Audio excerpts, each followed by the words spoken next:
निर्माण झाला होता। महाविकास आघाडीकडून इच्छुक असणारे जवळपास सर्वच इच्छुक उमेदवार मुंबईला ठाण मांडून बसले होते, परंतु महाविकास आघाडीकडून आष्टी विधानसभा मतदारसंघात मेहबूब शेख यांना अखेर तुतारी फुंकण्याची संधी मिळाली आहे। उमेदवारी मिळाल्यानंतर आष्टी विधानसभा मतदारसंघात मेहबूब शेख यांचे जोरदार स्वागत करण्यात आले होते। सध्या महाविकास आघाडीचे उमेदवार मेहबूब शेख यांचा गाव बैठक दौरा चालू असून आज सकाळी पाटोदा तालुक्यातील सौताडा येथे महाविकास आघाडीचे उमेदवार मेहबूब शेख यांचं जंगी स्वागत सौताडा गावचे सरपंच महादेव गुले आणि त्यांच्या कार्यकर्त्यांनी केले। यावेळी बोलताना सरपंच महादेव गुले म्हणाले की शरद पवार साहेबांनी दिलेला हा उमेदवार सर्व जाती धर्माला घेऊन चालणारा असून आपल्या आष्टी पाटोदा शिरूर मतदारसंघाच्या सर्वांगीण विकासासाठी महाविकास आघाडीचे उमेदवार मेहबूबभाई शेख यांनाच निवडून द्यावं असं आवाहन केलं आहे। तसेच यावेळी बोलताना महाविकास आघाडीचे उमेदवार हे म्हणाले की आष्टी मतदारसंघामध्ये सध्या दहशत असून मागील 20 वर्षांपासून विकास खुंटला आहे। काही लोकांनी मतदारसंघाचा विकास करण्याऐवजी स्वतःचा विकास केला आहे। तसेच मतदारसंघातील दहशत संपवण्यासाठी महाविकास आघाडीला प्रचंड मतांनी विजयी करू असं त्यांनी आपल्या भाषणामध्ये सांगितलंय। यांच्या गाठभेट दौऱ्यासाठी म्हणजे त्यांना तुतारीचं उमेदवारी फायनल झालेली आहे, त्या निमित्ताने ही आपली एक छोटीशी सभाच म्हणायची आणि या कार्यक्रमासाठी आज आपण येथे सर्वजण जमलात त्याबद्दल प्रथम मी तुमचं धन्यवाद मानतो। आज आपल्या दत्ताने जे काही मुद्दे होते हे मुद्दे सविस्तर मांडलेले आहेत आणि आपल्याला आपल्या जवळचा आमदार कशासाठी असावा तर आपल्या विकास कामासाठी, आपले जे कामं असते ते कामं होण्यासाठी, त्याच्यासाठी आपण एक सर्वसामान्य पिंपळनेरसारख्या गावातील एका सामान्य कुटुंबातील मेहबूबभाई सारख्या व्यक्तीला पवार साहेबांनी तिकीट दिलं आणि हे तिकीट दिल्यामुळे आम्हाला उत्साह आला आणि इतका सामान्य माणूस जर आमदार होत असेल तर पुढील कामासाठी खरोखरच काही अडचणी येईल असं मला वाटत नाही। मेहबूबभाई सारख्या माणसाला आम्ही असा हक्काने किंवा नुसत्या फोनवर असं बोलू शकतो, बाई तेवढं काम आमचं आहे, जायची गरज लागणार नाही अशी मला अपेक्षा आहे आणि त्याच्यात गैर काही होणार नाही याची मला 100% गॅरंटी आहे। मेहबूबभाई सारखा सामान्य माणूस आमदार होऊन जर विधानसभेत गेले तर त्यांना निश्चित मंत्रिपद पवार साहेब देतील आणि मेहबूबभाई सारख्या माणसाला आपण असा हाताला धरून खाली बसू शकतो असे हे नेतृत्व आहे आणि पवार साहेबांनी सामान्य नेतृत्वाला आष्टी पाटोदा आणि शिरूर मध्ये संधी दिली। हे पवार साहेबांनी सुद्धा एक बारीक विचार करून आणि सामान्यातल्या सामान्याला आयात न करता उमेदवारी दिली, त्याबद्दल आपण पवार साहेबांचे आणि आपल्या पक्षाचे आभार मानले पाहिजे। मेहबूबभाई सारखे आमदार आपल्या तालुक्याला जर लाभले, जर नाही पण ते 100% आमदार होणारच आहेत, त्याच्याबद्दल काही शंकाच नाही आणि येत्या 20 तारखेला तुतारी या चिन्हासमोरील बटन दाबून आपण तुतारी वाजवणारा माणूस या चिन्हासमोरील बटन दाबून त्यांना विश्वास ठेवून मला आष्टी मतदारसंघाची राष्ट्रवादी काँग्रेस पक्ष शरदचंद्रजी पवार या पक्षाची उमेदवारी दिली। मी सौताडाकरांना विनंती करायला आलोय की आदरणीय शरद पवार साहेबांनी माझ्यासारख्या सर्वसामान्य कुटुंबातल्या युवकाच्यावर विश्वास दाखवला आहे। आपण सर्व मतदान रूपी आशीर्वाद देऊन मला महाराष्ट्राच्या विधानसभेमध्ये आपण पाठवावं ही विनंती करायला मी आलो। खरं तर माझ्या अगोदर दत्ता असतील, गुले साहेब असतील, आपले सेनेचे मुकुंदराजी असतील, गणेशराव असतील किंवा शिवभूषण दादा असतील, आमचे पवार मेजर असतील, या सर्वांनी मनोगत व्यक्त केलं, पाटलांनी मनोगत व्यक्त केलं। खरं तर माऊलीजी आमदारकी ही कशासाठी असते, नेमकं आमदाराने काय काम करायला पाहिजे हे ज्या वेळेला मी राष्ट्रवादी युवकचा महाराष्ट्राचा अध्यक्ष झालो आणि महाराष्ट्रामध्ये ज्या वेळेला आम्ही फिरायला सुरुवात केली त्यावेळेला पश्चिम महाराष्ट्रात आमचं फिरणं झालं आणि आमच्या लक्षात आलं की आमदारकी ही कशासाठी असते तर तिकडचे आमदार ते आपल्या आमदारकीच्या माध्यमातून आपल्या भागामध्ये एखादी MIDC आणून आपल्या भागाच्या युवकाच्या हाताला काम मिळवून देण्यासाठी त्या आमदारकीचा वापर करतात। दुर्दैवानं मागच्या 40-50 वर्षात आष्टी पाटोदा या भागात कोणत्याही आमदारानं MIDC आणायचा प्रयत्न केलाय का? तर त्याचं उत्तर नाही. आमदारकी कशासाठी असते? तर आपल्या भागाच्या शेतकऱ्यांना नगदी पैसे मिळून देणारं पीक हे ऊसाचं आहे. तर त्या ऊस देण्यासाठी एक चांगला कारखाना करायचा आणि त्या ऊसाला 3032 रुपये भाव द्यायचा. यासाठी लोक आमदारकीचा वापर करतात. पण मला सांगा, आज आष्टी, पाटोदा, शिरूर या तिन्ही तालुक्यापैकी एकाही तालुक्यात साखर कारखाना आहे का? मग मला प्रश्न पडतो की ह्या लोकांनी नेमकं 20-20 वर्ष आमदार राहून केलं काय? तुम्ही 20-20 वर्ष आमदार होता, तुम्ही एक साखर कारखाना आणू शकला नाही, उभा करू शकला नाही, तुम्ही एखादी MIDC उभा करू शकला नाही. मग आमदारकी ही फक्त टक्केवारी खाण्यासाठी आहे का? आमदारकी ही फक्त खोटे गुन्हे दाखल करण्यासाठी आहे का?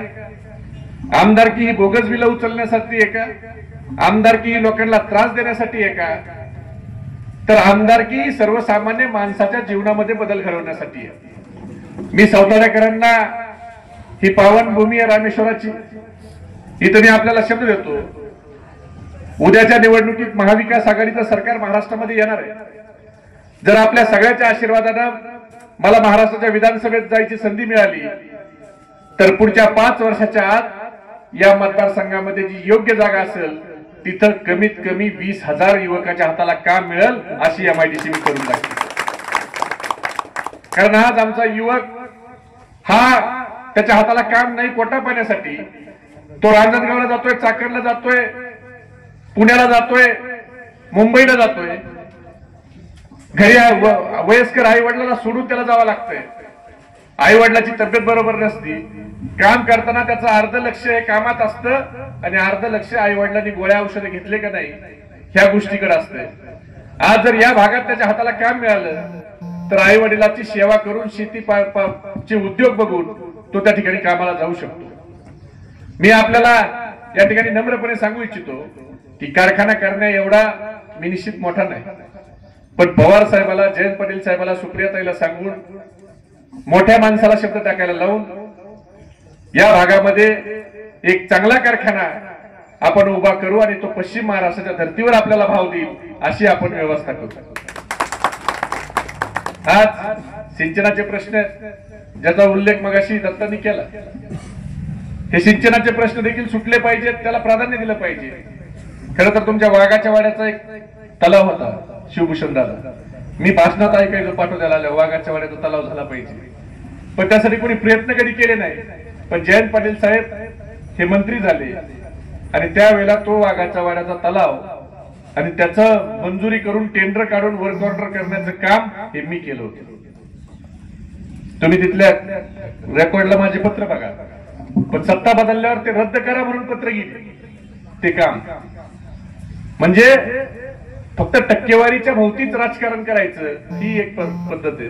आज सौताड्याचा धबधबा ज्या वेळेला सुरू होतो त्यावेळेला मला सुद्धा महाराष्ट्रभरातून फोन येतात की सौताड्याला आम्हाला यायचंय, कोणत्या मार्गे यायला पाहिजे. लोक रस्ता विचारतात, पण दुर्दैवाने एवढं चांगलं पर्यटन स्थळ होण्यासारखं तीर्थक्षेत्र आपल्याकडे, पण तिथं आपण पायाभूत सुविधा देऊ शकलो नाही.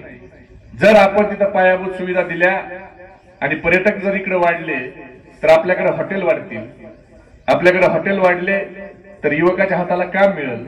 बाहेरचा पर्यटक आला तर बाहेरच्या पर्यटकाचे पैसे हे आपल्या सौताड्याकडे येतील, आपल्या सौताड्या गावात आणि सौताडा पंचकृषीत, फक्त सौताडा गाव नाही तर पंचकृषीच्या उद्योग व्यवसायाची भरभराट होईल. मी आपल्याला खात्रीनं सांगतो की उद्याच्या काळात जर आपल्या माध्यमातून मला संधी मिळाली तर आपल्या मतदारसंघातलं हे पर्यटन स्थळ अशा पायाभूत सुविधा करू की महाराष्ट्राच्या नकाशावर हे पर्यटन स्थळ आल्याशिवाय राहणार. शेवटी काम करायची इच्छा पाहिजे. आजपर्यंत आपण सगळ्याला आमदार केलं, खासदार केलं का नाही?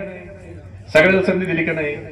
एकदा मी तुमच्यातलाच आहे, मी सर्वसामान्य कुटुंबातला, माझ्या घरात कधी ग्रामपंचायतचा सदस्य झालेला नाही.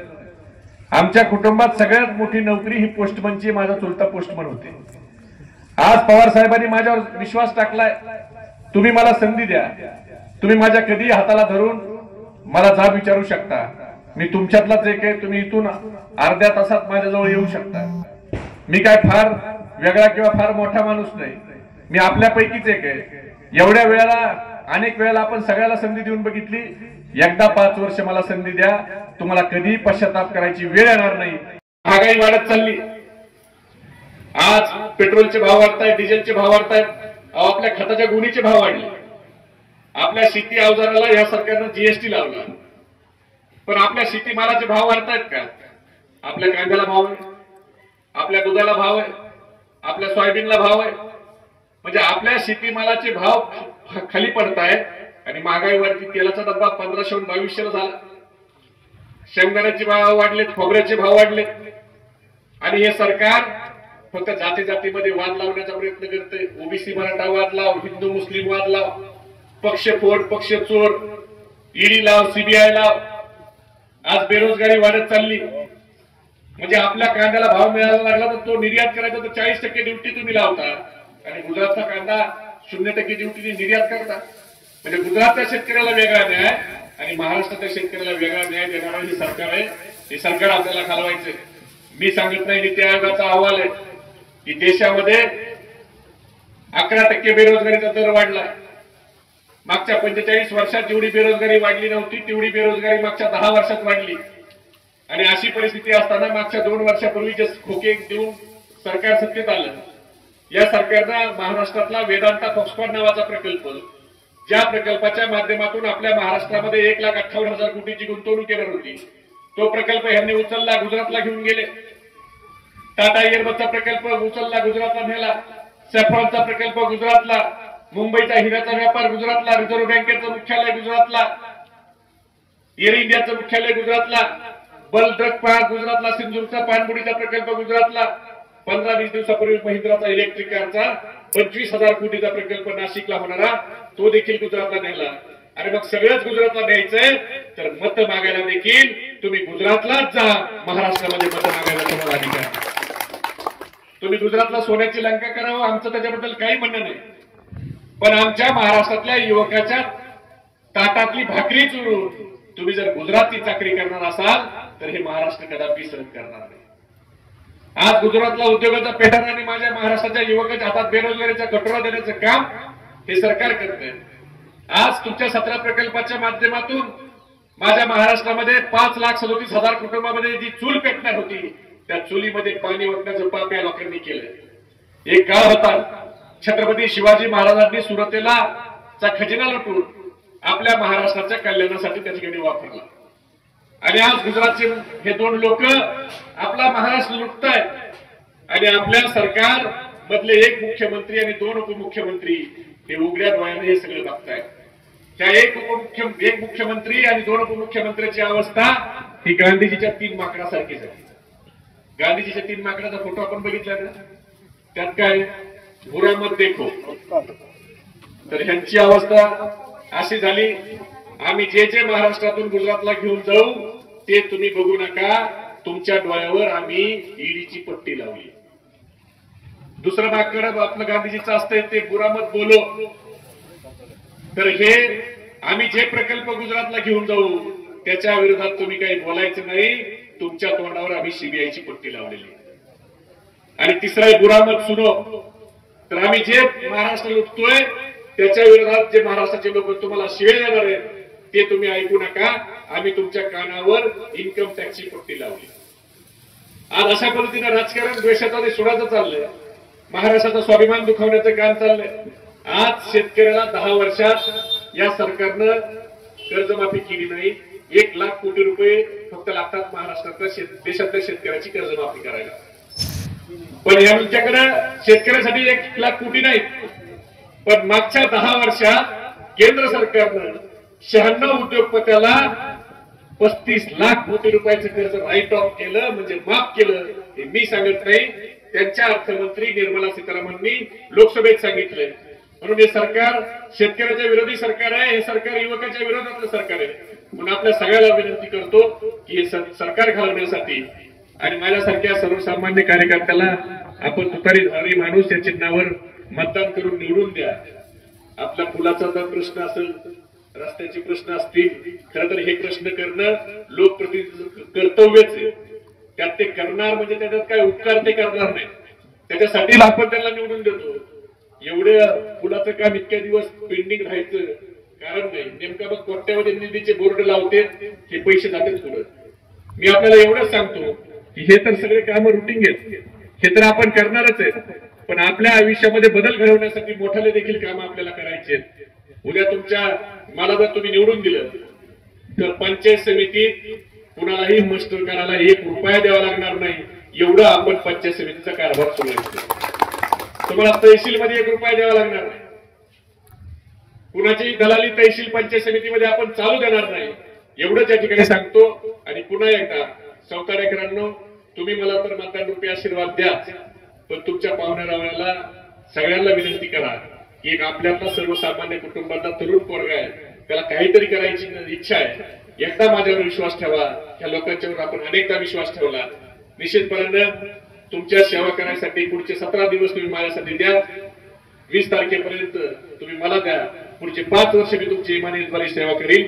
आणि तुतारीधारी माणूस या चिन्हावर मतदान करून आपण सर्व मला मतदान रूपी आशीर्वाद द्या, एवढीच विनंती करतो आणि थांबतो. जय हिंद, जय महाराष्ट्र.